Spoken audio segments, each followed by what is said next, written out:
প্ৰিয় দৰ্শক, এই ভিডিঅ'ত মই আপোনালোকক জনাবলৈ চেষ্টা কৰিম চেনচাছ 2027ত ব্যৱহাৰ হ'বলগীয়া HLO এপৰ বিষয়ে। HLO এপত যদি কিবা ভুল হৈ যায় বা এৰৰ দেখুৱায়, তেতিয়া আপোনালোকে কেনেকৈ সেইবোৰ লগত ডিল কৰিব।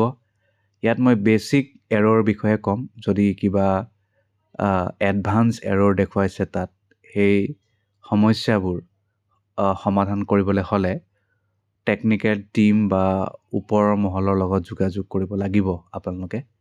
যিবোৰ বেছিক আৰু সেই বেছিকসমূহ এটা দুটা উপায়েৰে যদি আপোনালোকে ঠিক কৰিবলৈ চেষ্টা কৰে আৰু যদি ঠিক হৈ যায়, তেতিয়াহ'লে আপোনালোকে নিশ্চিন্তভাৱে কামটো কৰিব পাৰিব। সেইবাবেই এই ভিডিঅ'টি প্ৰস্তুত কৰিছোঁ। গতিকে ব'লক আৰম্ভ কৰোঁ। আৰু যিকোনো ষ্টেপ লোৱা আগত এবাৰ ওপৰ মহলক জনাব, কাৰণ এটা দুটা কথা সৰু সৰু কথাই কিন্তু ডাঙৰ সমস্যা ক্ৰিয়েট কৰিব পাৰে। যদি কিবা প্ৰব্লেম হৈছে প্ৰথমে জনাই ল'ব যে মই এনেকৈ কৰিব বিচাৰিছোঁ, হ'ব নাই, বা তেওঁলোকে নিজেও ক'ব। যদি পাছৱৰ্ড পাহৰি গ'ল, আপুনি কিবা কাৰণত ফৰগট পাছৱৰ্ড মাৰিছে, তেতিয়া প্ৰথমবাৰ যেতিয়া পাছৱৰ্ডটো চেঞ্জ কৰিব বিচাৰিছে, তেতিয়া মোবাইলৰ দ্বাৰা নোৱাৰিব। আপোনালোকে CMMS সেই পৰ্টেল ব্যৱহাৰ কৰিব লাগিব। তাত গৈ পাছৱৰ্ড ৰিছেট কৰিব লাগিব। তাৰপিছত ডিভাইচ ৰেজিষ্টাৰ কৰিব লাগিব। এইটো হৈছে প্ৰথম সমস্যা। এনেকুৱা সমস্যা হ'ব পাৰে। ছেকেণ্ড হৈছে 2 নম্বৰ, চিংক কৰা সময়ত এৰৰ দেখুৱাইছে। চিংক কৰাটো এটা বহুত গুৰুত্বপূৰ্ণ কথা বা কাম। চিংক কৰিলেহে আপোনাৰ ডাটা সেই এপত ৰেকৰ্ড হ'ব আৰু ছুপাৰভাইজাৰ আৰু চাৰ্জ অফিচাৰ তেওঁলোকে চাব পাৰিব। যদি আপুনি চিংক নকৰে, ৰেকৰ্ডসমূহ কৰি গৈছে বা চিংকটো হোৱা নাই, তেতিয়াহ'লে পুনৰ কৰিব লাগিব, সেইটো মাহাকাল হ'ব। আৰু তেনেকুৱা যদি হয়, চিংক কৰোঁতে যদি এৰৰ দেখুৱায়, প্ৰথম কামটো কৰিব যে ভাল নেটৱৰ্ক আছেনে নাই আপোনাৰ জেগাত, সেইটো চাব। ফুল নেটৱৰ্ক থাকিব লাগিব, আৰু যদি ফুল নেটৱৰ্ক থাকে পুনৰ ট্ৰাই কৰক, তেতিয়া কিন্তু ডেটা চিংক হৈ যায়। তাৰপিছত এটেষ্টেশ্যন ফেইল মেছেজ দেখাব পাৰে। এটেষ্টেশ্যন ফেইল মেছেজ যদি আহে, তেতিয়াহ'লে আপুনি প্ৰথমবাৰ যি ডিভাইচ ৰেজিষ্ট্ৰেশ্যন কৰিব, সেইটো পৰাপক্ষত ৱাইফাইত কৰিব লাগে। যদি মানে আছে আৰু তেনেকুৱা সুবিধা, নহ'লে ভাল নেটৱৰ্ক থাকিব লাগিব। তাৰ পিছতো বোলে একেই সমস্যা দেখুৱাই আছে, তেতিয়াহ'লে কিবা বেলেগ সমস্যা হ'ব পাৰে। সেইটো আপোনালোকে ওপৰ মহলক জনাই দিব লাগিব, তেওঁলোকে ঠিক কৰিব। তাৰপিছত আহিল OTP। আপুনি যিহেতু চাগে কিবা কাৰণত নাম্বাৰ চেঞ্জ কৰিলে, OTPটো পুৰণা নম্বৰত গৈ আছে, তেতিয়া আপুনি কি কৰিব? তেতিয়া 10 মিনিট ৰখক, পুনৰ ট্ৰাই কৰক। আকৌ যদি সমস্যা হয়, তেতিয়াহ'লে যি চাৰ্জ অফিচাৰ থাকিব, তেওঁলোকক কথাটো জনাব লাগিব। ইউজাৰ ID পঠাব লাগিব, তেওঁলোকে কিবা কৰি ঠিক কৰিব। তাৰপিছত দেখাব পাৰে token refresh issue. Token refresh issue, sync হোৱা নাই। মানে চিংকটো বহুত ডাঙৰ কাম, এইটো মানে হ'বই লাগিব, নহ'লে ৰেকৰ্ড নহ'ব, পুনৰ কৰিব লাগিব। মই কৈছোঁৱে, তেতিয়া OK টিপিব, পুনৰ চিংক কৰিব। নেটৱৰ্ক খালি ভাল হ'ব লাগিব। মানে গোটেই এপটো ব্যৱহাৰ কৰোঁতে এটা কথা মনত ৰাখিব যে এপটো ভালদৰে কাম কৰিবলৈ হ'লে নেটৱৰ্ক ভাল হ'ব লাগিব। কোনো ধৰণৰ টেকনিকেল প্ৰব্লেম থাকিব নহ'ব আপোনাৰ মোবাইলত। সেইটো কথা কিন্তু ভালকৈ মনত ৰাখিব। তাৰপিছত চিংক ফেইল মেছেজ দেখুৱাইছে, চিংক ফেইল্ড। তেতিয়া এপৰ পৰা লগ আউট কৰক, পুনৰ লগ ইন কৰক।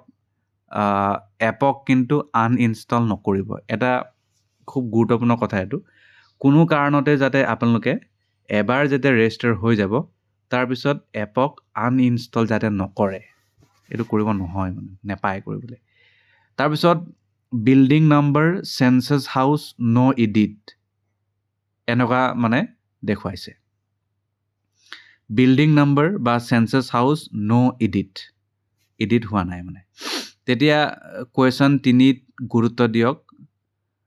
তাত মানে চেক কৰক, যদি ভুল হৈছে ৰেকৰ্ড ডিলিট কৰি পুনৰ নতুনকৈ ভৰাওক পিছত মানে এডিট কৰিব নোৱাৰিব আৰু তাৰপিছত কেপচা নাহিব পাৰে কেতিয়াবা কেপচা নাই আহা যদি কেপচা নাই আহা ৰিফ্ৰেছ কেপচা মাৰক ইণ্টাৰনেট চেক কৰক নেটৱৰ্ক শ্ল' মেছেজ গম পাইছেই পুনৰ ট্ৰাই কৰক এপ ক্ৰেছ দেখাব পাৰে এপ ক্ৰেছ তেতিয়া মোবাইলৰ ৰেমটো চেক কৰিব লাগিব আপোনালোকৰ মোবাইলৰ ৰেম বেকগ্ৰাউণ্ড এপ যদি কিবা আছে ফেচবুক হোৱাটছআপ কিবা কিবি বহুতো থাকিব পাৰে কিছুমান গেমাৰসকলতো গেমছো থব কিবা কিবি থ'ব পাৰে গতিকে বেকগ্ৰাউণ্ড এপছসমূহ বন্ধ কৰিব লাগিব পুনৰ আপুনি সেই এপটো ব্যৱহাৰ কৰক ইণ্টাৰনেট শ্ল' এৰ'ৰ এইটোতো গম পায় পুনৰ প্ৰয়াস কৰি থাকক অলপ দেৰি পিছত তাৰপিছত আপোনাৰ সমস্যা হ'ব পাৰে যে প্ৰথমবাৰ যেতিয়া পাছৱৰ্ড আপুনি চেঞ্জ কৰিবলৈ যাব তেতিয়া এৰ'ৰ দেখাব পাৰে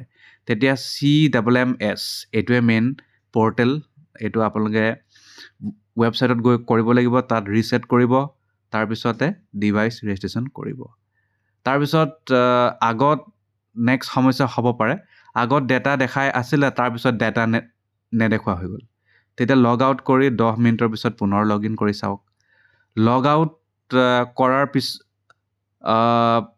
লগ আউট কৰিলে আনচিং ডেটা যাব নেকি তেনেকুৱা মানে বহুতৰ প্ৰশ্ন থাকিব পাৰে সমস্যা হ'ব পাৰে তেনেকুৱা হ'লে লগ আউট বা লগ ইন কৰিলে কিন্তু ডেটা নাযায়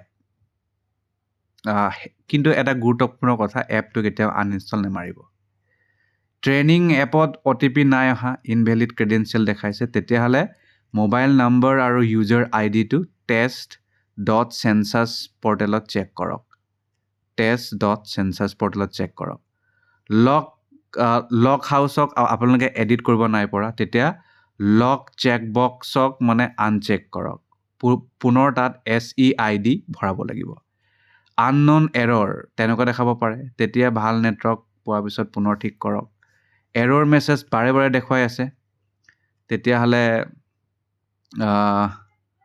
সেইটো মানে এৰ'ৰ মেছেজ যদি বাৰে বাৰে দেখুৱায় ওপৰ মহলক জনালে বেছি ভাল বা অলপ দেৰি পিছত কৰি চাব তাৰপিছত Q21 যদি সেইটো নিজে স্কিপ হৈ যায় যদি মানে Q21 বুলি ওলাই নিজে স্কিপ হৈ যায় তেতিয়া আপোনালোকে Q20 অপেনটো চিলেক্ট কৰিব লাগিব এইটো নৰ্মেল বিহেভিয়াৰ হয় এনেকুৱা হ'বই স্ক্ৰীনত এৰ'ৰ যদি আহি থাকে ৰিফ্ৰেছ মাৰক ডাটা সিংক হোৱাৰ পিছত হেৰাই গ'ল বুলি যদি দেখুৱায় তেতিয়াহ'লে লগ আউট আৰু লগ ইন কৰক আৰু সাধাৰণতে এনেকুৱা হ'লে ছুপাৰভাইজাৰৰ লগত তেওঁৰ ঠাইত বা তেওঁৰ তাত ডাটাটো সুৰক্ষিত হৈ থাকে এপত ছিকিউৰিটি ছেটিং এৰ'ৰ তেনেকুৱা দেখাব পাৰে তেতিয়া আপোনালোকে তলত যিটো ছেটিং দেখাব সেইটো ব্যৱহাৰ কৰক ফোনত আপোনালোকে এইটো কথা কিন্তু মনত থ'ব ডেভেলপাৰ অপশ্যন বন্ধ কৰি ৰাখিব VPN বন্ধ কৰি ৰাখিব USB ডিবাগিং বন্ধ কৰি ৰাখিব ডেট আৰু টাইম অট'মেটিক ছেট কৰি থ'ব নহ'লে কিন্তু সমস্যা হ'ব পাৰে মানে এইবোৰ চিম্পুল কিছুমান কথা কিন্তু যিকোনো ষ্টেপ লোৱা আগত এবাৰ ওপৰ মহলক টেকনিকেল টিমক জনাইহে কামটো কৰিব নিজে কৰি দিলে আপোনালোকে খেলি মেলি হ'ব পাৰে এই ভিডিঅ'টো মই জাষ্ট এটা চেম্পল এডুকেশ্যনেল ভিডিঅ' ৰূপেহে বনাইছোঁ আপোনালোকে সকলো তথ্য কিন্তু ওপৰ মহলক জনাইহে কৰিব ধন্যবাদ